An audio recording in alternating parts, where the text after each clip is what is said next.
Speak for the voiceless, because the files are thick and the silence is thicker. Jeffrey Epstein is dead, that part is a fact. A cell, a camera that didn't work, and guards that conveniently fell asleep. A man charged with trafficking minors who never stood trial for the full weight of what he did. That's not a conspiracy, that's record. Speak for the voiceless. Because justice stopped at the shoreline of his wealth.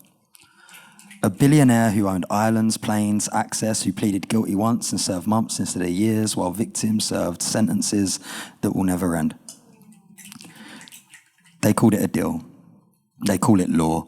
The girls call it their lives. Speak for the voiceless. Because the Epstein files exist. Flight logs, contacts, sealed documents, and every redaction is a decision. Every blacked out name is a choice. Not to protect truth, but to protect people. They ask, where's the proof? As if survivors don't testify with shaking hands, as if trauma isn't evidence, as if memory doesn't scar. Speak for the voiceless, because Epstein wasn't the system, he was the symptom. A mirror held up to power, showing how money slows handcuffs, how influence bends outcomes, how predators hide best in rooms where nobody says no. No names here. This isn't about gossip.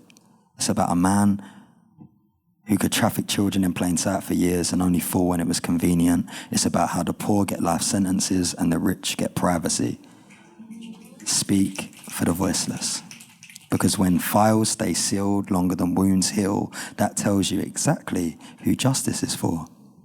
And if your first reaction is to defend institutions instead of listening to survivors, remember, history won't ask who Epstein knew.